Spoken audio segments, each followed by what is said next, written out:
Todos los sábados de 8 a 8:30 de la tarde. El agujerito del cielo. De Madrid al cielo. Y desde el cielo, un agujerito para seguir viéndolo. El agujerito del cielo.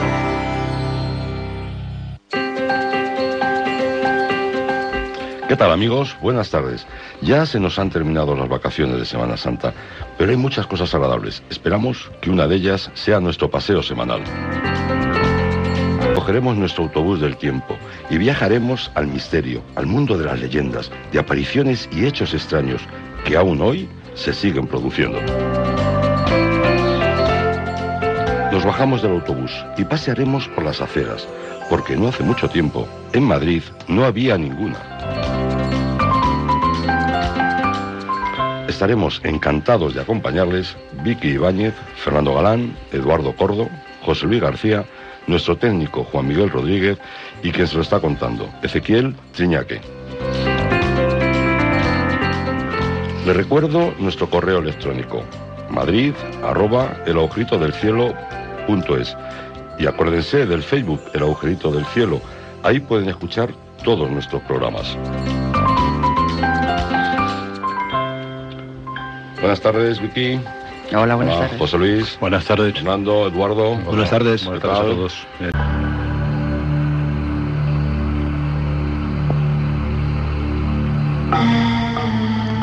Dicen los gallegos que no creen en las meigas, pero a verlas, haylas.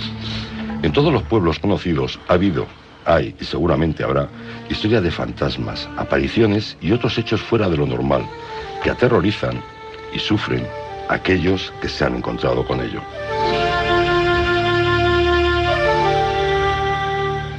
Los más escépticos afirman que creer estas historias es propio de incultos, pero una incalculable masa de gente, a lo largo de la historia, ha sufrido con estos casos, provocando enfermedades a los sufridores o, cuando menos, sudores y sofocos.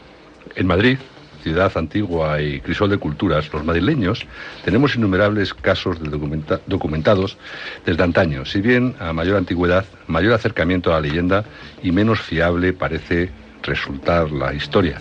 No, pero vamos a acercarnos a estas leyendas, con el ánimo de relatarlas, tal como las hemos conocido. Las hemos conocido porque nos las han contado, porque las hemos leído, y afortunadamente, y hasta este momento, porque nunca las hemos presenciado. Bueno, Ezequiel, ¿quién no ha notado en alguna ocasión algo raro? Una presencia o algo que de alguna manera nos ha sobresaltado y obligado a cambiar nuestra atención. Los casos que vamos a comentar, curiosamente casi todos, se producen en casas, palacios y otras moradas, lo que predispone a pensar con maldad que a alguien le interesaba que otras personas no pusieran sus pies en esos lugares. Ya desde la época de los árabes existían historias en Madrid de que la zona de la actual calle de Segovia, el antiguo arroyo de San Pedro, era morada de brujas, duendes y fantasmas, que dieron lugar a las leyendas y sucesos ocurridos durante la constitución del Alcázar, como ya les contamos en otro programa. Cuando Felipe V mandó edificar en aquel lugar el más imponente palacio del mundo, para lo que trajo arquitectos de Italia, como ya dijimos en un programa anterior, como decía Eduardo, y para que no pudiera hacer otro palacio igual, dicen las malas lenguas, y nunca mejor dicho, que el rey mandó cortar las manos, la lengua y sacar los ojos al arquitecto. Y desde el momento en que falleció, empezaron a oírse ruidos, pasos, voces en salas cerradas provocados por él. También hemos tenido en la Plaza Mayor. Pues sí, no podía faltar la Plaza Mayor a esta cita con los fantasmas y con los fenómenos paranormales. Y en la Plaza Mayor, pues ha habido también sus apariciones. No perdamos de vista que la Plaza Mayor, desde que se mandó construir por Felipe III, que ya les hemos contado en algún otro programa, ha sido escenario de múltiples ejecuciones públicas, menos quemándolos, con todos los procedimientos, con hacha, con horca, etcétera, en todos los juicios en los que participaba la Inquisición. Dicen los vecinos que se oían por las noches gritos y voces de los ejecutados.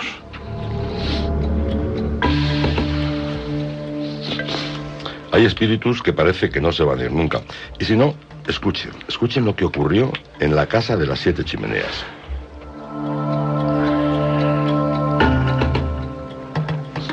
Pues en la actual sede del Ministerio de Cultura, que por cierto, una curiosidad, yo creo que viene de antiguo su afiliación con el número mágico, con el 7, porque ahí hace muchos años, casi en la época de los Reyes Católicos, había una finca agrícola y en su lindero había 7 tabernas con 7 farolillos.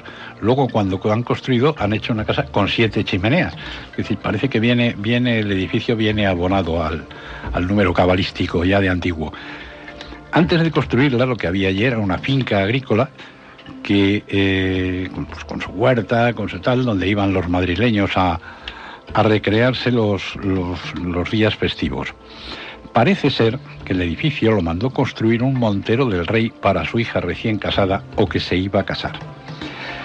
Hasta aquí, estamos hablando del siglo XVI, hasta aquí los hechos.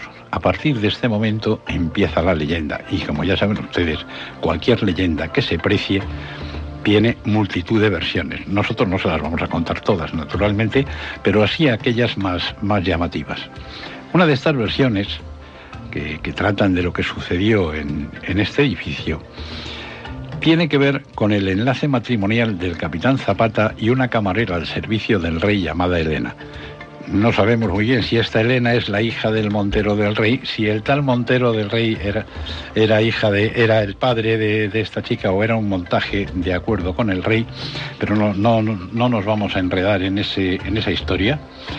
Después de la boda, el recién casado, el nuevo marido, no tuvo más remedio que marcharse a Flandes, porque era un militar que estaba en los tercios de Flandes, y allí murió en la batalla de San Quintín. Su joven esposa quedó destrozada por el dolor, se encerró en sus habitaciones sin querer saber nada del mundo exterior. Allí se la oía llorar su desgracia, hasta que un día apareció muerta en extrañas circunstancias y sobre el lecho conyugal.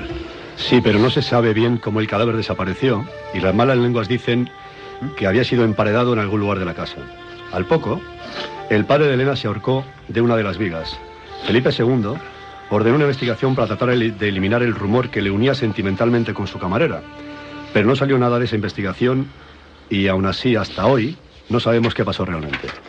Eso es cierto, pero lo que sí se ha afirmado insistentemente es que en algunas noches, sobre los tejados de la casa, han visto aparecer una figura de mujer vestida con ropajes blancos que ondean al aire y que, alumbrada por una antorcha, camina con decisión hasta la parte del tejado más próxima al Palacio Real. Y allí, arrodillándose, se da golpes en el pecho como señal de arrepentimiento. Otra versión cuenta de una relación incestuosa de su padre con su hija, y para tapar evidentemente el posible escándalo, la mató y luego se suicidó él. Y otra leyenda más, de hechos ocurridos en esta casa, habla de un rico hacendado que volvió a la corte desde las Indias y habitó en ella. Se casó con una joven a quien también se relacionaba con el rey. Estos reyes es que no paran. Concluido el festín de los esponsales, el impaciente marido acudió a los aposentos de la dama, pero no la encontró por más que la buscó. Y fue finalmente en los sótanos del edificio donde la encontró muerta, con una daga clavada en el pecho y las arras de la boda, regalo del mismísimo rey, esparcidas por el suelo. Pero el final de la historia es todavía mucho más curioso. En el siglo XIX, el Banco de Castilla destinó este edificio para su sede, y durante las obras de acondicionamiento, los obreros encontraron en los sótanos el esqueleto de una mujer y monedas del siglo XVI. Me imagino que serían las arras. Sorprendente, ¿verdad? Pues hay más. Posteriormente, en otras obras desarrolladas en 1960, se encontró el cadáver de un hombre emparedado en un muro.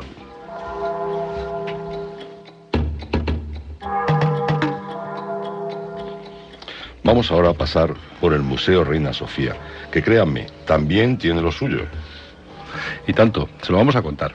¿Saben ustedes que anteriormente fue sede del Hospital Real de San Carlos? Que fue inaugurado por Carlos III en 1787. ¿Y saben que al ser hospital, buena parte de los fallecidos serán enterrados allí? En los actuales aparcamientos, cuando se hicieron las excavaciones, fueron encontradas fosas con restos de cadáveres. Asimismo, se encontraron multitud de lápidas en los sótanos del edificio. Dicen que por las noches los aparecidos incitaban a los enfermos a abandonarlo. Más recientemente, apagones de luces incomprensibles, ascensores que funcionaban solos, ruidos y otros inconvenientes han sido denunciados por los funcionarios.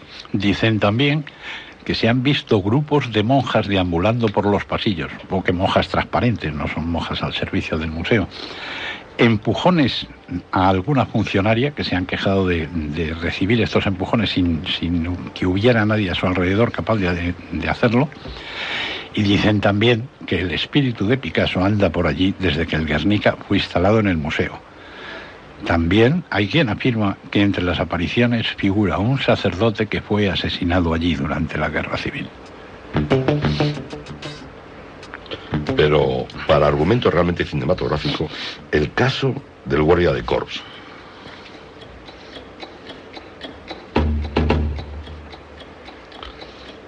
Vamos a acercarnos al número 5 de la calle del Sacramento.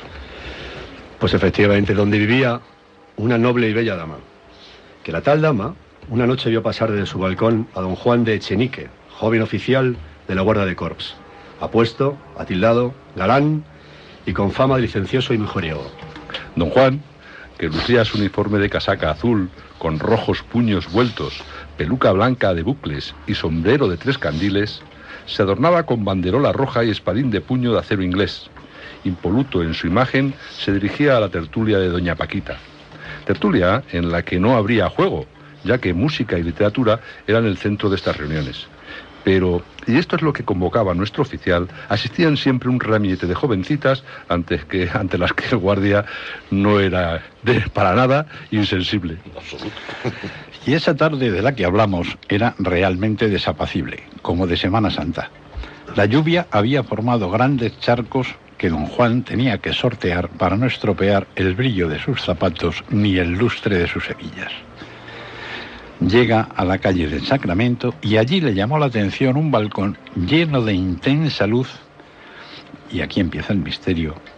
El balcón se abrió, apareciendo en él una mujer hermosísima que se acodó en su barandilla. La mujer le hizo una señal y con un susurro, lo bastante audible desde la calle, le invitó a entrar. No sabía qué hacer, pero poco tiempo dedicó a la duda. Él, como buen galán, nunca iba a despreciar un lance en una bella mujer. Se introdujo en la casa, ascendió por una escalera bien iluminada, ante un espejo se destocó, comprobó el perfecto estado de sus bucles e hizo su entrada en el salón. La dama que le recibía lo hacía con tal sonrisa que despejó de golpe cualquier duda que el oficial hubiera podido tener. La lujosa sala estaba iluminada por grandes lámparas de arañas y adornada con ricos tapices que cubrían las paredes. La bella desconocida, envuelta en un vaporoso vestido, le seguía sonriendo. Él buscó sus labios y ambos se abandonaron a una dulce y cálida pasión. Esta pasión les hizo perder absolutamente la noción del tiempo, hasta que las campanas de una cercana iglesia devolvió al guardia de corps a la cruda realidad de sus obligaciones. Ya era casi la hora del relevo. Se vistió con precipitación, la peluca, el sombrero, y salió de estampida hacia Palacio, no sin antes prometer a su apasionada anfitriona que volvería a verla pronto. Y tan pronto que hubo de volver. No le quedaba más remedio. Al llegar a Palacio se dio cuenta que no llevaba su espadín, por lo que tuvo que retornar a todo correr a la casa de la calle de Sacramento. Observó la casona, con sus balcones ahora apagados, el portalón para la entrada y salida de carruajes, levantó la pesada aldaba de bronce y la dejó caer sobre la madera de la puerta, que resonó ampliamente en el edificio, y así varias veces. Nadie venía a abrirle, y el tiempo apremiaba. Castigó tanto la puerta con su insistencia que provocó el despertar de un viejo de la casa vecina, quien asomándose a la ventana le advirtió: no se moleste en llamar, señor. En esa casa no vive nadie desde hace más de 50 años. Usted no sabe lo que dice. He estado aquí no hace ni 15 minutos, respondió el galán. Forzó la puerta y el pobre guardia de corps quedó paralizado. Una bofetada de polvareda y humedad le abofeteó el rostro. Las telarañas colgaban por doquier. En el salón la visión era más deprimente todavía. El óxido cubría los adornos dorados y los tapices se ocultaban bajo una espesa capa de mugre. Cuando empezaba a pensar que se había vuelto loco, vio colgado en la pared un cuadro, cubierto también de polvo, en el que se veía a una bella mujer. «Es ella», exclamó. «Es la mujer con la que he pasado la noche». Al pie del cuadro, la firma del pintor y la fecha. Hacía medio siglo. Para mayor asombro, sobre la cama de la habitación contigua estaba su espadín y la banderola roja. El hombre huyó despavorido, camino de la Almudena. El pobre Juan de Echenique vio en este lance una advertencia del más allá.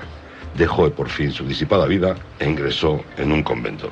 Se dice que el Cristo de la Fe, conocido como el Cristo de Guardia de Corps, tuvo bajo sus pies, durante mucho tiempo, la banderola y el espadín del legendario Lindo Guardia de Corps, como era conocido nuestro Juan de Echenique. Esta historia, si existió, ocurrió en el lapso de tiempo que transcurre entre 1706 y 1841, que son las fechas de constitución y de desaparición del llamado Cuerpo de Guardias de Corps.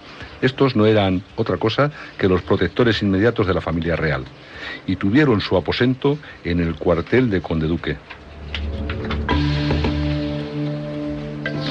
¿Qué? ¿Se va poniendo interesante? Bueno, pues no hemos terminado aquí. Vamos a seguir ahora con los aparecidos en el metro. Pues sí, que también los hubo. Verán ustedes, en la plaza de Tirso de Molina se encontraba el monasterio de la Merced, que fue derruido en 1840 para dar lugar a la plaza actual. Años después, al construir el metro, bueno, muchos años después, obviamente, al construir el metro, los obreros se dieron de bruces con el osario del monasterio. Como no sabían qué hacer con todos esos huesos, los dejaron en los andenes, ¿para qué nos íbamos a buscar complicaciones?, poniendo sobre ellos las baldosas por donde pasaban los usuarios. Durante la excavación del túnel ya se contaron historias de atroces gritos que venían de ultratumba, y hoy aún algunos vecinos dicen y hablan del fantasma de las obras al que oyen dar gritos de socorro desde el interior del túnel mientras esperan la llegada del tren. Yo creo que hay que comprender que el que medio Madrid esté pisoteándoles los huesos es como para gritar. Siempre molesta.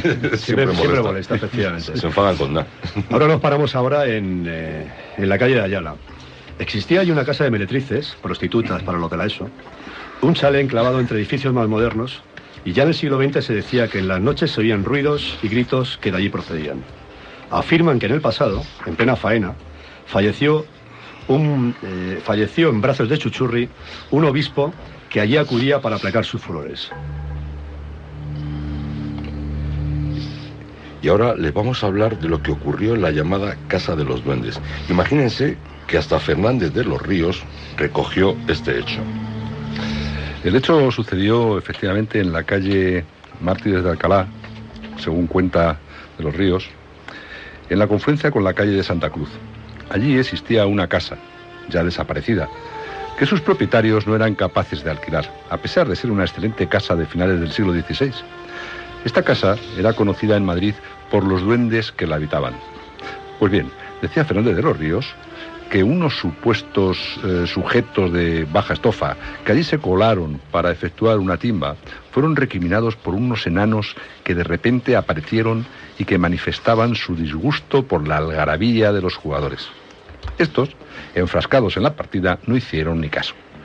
No hicieron ni caso de las advertencias cuando de repente se apagaron todas las luces y empezaron a lloverles palos que les molieron, sin que supieran por dónde les venían. Y todos recordaron el pestilente hedor que allí se respiraba. Oh. Pasado el tiempo, parece que la marquesa de Ormazas alquiló la casa, ¿no, José Luis? Sí, con gran espanto de los vecinos que no se explicaban cómo alguien se atrevía a vivir allí. La señora marquesa estaba, una vez que empezó a instalarse, estaba muy enojada porque en la mudanza se habían perdido una cortina de terciopelo grosella y una talla del niño Jesús en su cuna. Encargó a un sirviente, a quien le hizo responsable de la pérdida, le encargó que recobrara lo extraviado. Y nada más salir de casa el sirviente, se presentaron unos enanos ante la marquesa con los paños y la talla perdidos. Naturalmente a la marquesa le dio un patatús y quedó desmayada por un buen rato. Al reanimarse, vio colgadas las cortinas donde ella quería. No hay otra cosa que pensar. Con el susto en el cuerpo llamó a su confesor, pero se presentó además un sombrío fraile cogido de las manos por unos enanos, con lo cual ya la marquesa eso rebasó toda su capacidad de asombro y de aguante, y cogió todos sus trastos, todas sus pertenencias y salió por pie sin volver a aparecer por ahí. Inexplicablemente se volvió a alquilar la casa a un canónigo de Jaén que buscaba un sitio tranquilo. Naturalmente, fue advertido otra vez de las peculiaridades de la finca. A ello, don Melchor de Avellaneda, que así se llamaba el canónigo, respondió que a él los duendes lo que le producían era risa. Un día, mientras escribía al obispo para pedirle ciertos libros, surgió un enano que le traía todos los libros que solicitaba por carta al obispo. El canónigo pensó que era una alucinación, pero unos días después, cuando iba a celebrar una misa en el convento de los afligidos, pidió a su criado que le trajera los ornamentos. Cuando el criado volvía con ellos, un enano le tocó en el brazo y le advirtió que esos no eran los colores que correspondían a ese tiempo litúrgico. Con el consiguiente sobresalto del ayudante, lo que motivó que el canónigo y este ayudante salieran de aquella casa aún con la mayor de las prisas. Para quedarse. Pero la cosa no para ahí. La guardilla de la casa estaba habitada por una mujer de oficio lavandera llamada Jerónima Perrín. Y aquella misma noche se desató un tremendo, aquella misma noche en la que el canónigo salió corriendo, sí. Pues esa misma noche se desató un tremendo aguacero. Jerónima, que era lavandera, había dejado las sábanas de la marquesa de Vintimilla oreándose al sol en la orilla del Manzanares. Pues la pobre lavandera lloraba pensando en lo que iba a suceder cuando oyó un fuerte ruido. Salió al zaguán y ¿qué dirán ustedes que vio? Pues sí, a 4 enanos empapados de agua que depositaron en el suelo un barreño con la ropa seca. Y la mujer seguramente también saldría corriendo, claro, de la casa. A toda velocidad. Evidentemente. Tantos sucesos ocurrieron en esa casa que un día el obispo mandó exorcizar la casa. Y mientras lo hacían, la chimenea no paró de humear, sin que estuviera encendida. Saliendo de ella al acabar el rito, 3 seres chamuscados que desaparecieron, dejando a los vecinos con el aliento recobrado. Hay mucho más. Hoy vamos a contarles solamente esto, pero hay muchos sitios. Está el Palacio de Linares, está la iglesia de San Ginés y muchísimos lugares más. Pero estas historias poco a poco se las iremos contando en otros programas.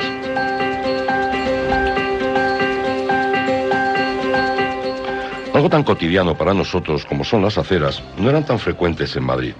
Aunque pensemos que Madrid nació con ellas, sobre todo pensando y viendo el estado en el que algunas están, no hace tanto tiempo que no había ninguna. La primera orden de colocar aceras en Madrid data de 1612, pero 200 años después seguía incumpliéndose dicha orden, puesto que en 1834 no existía ni un solo metro de acera en Madrid. Sí, amigos, en 1834 ni un solo metro.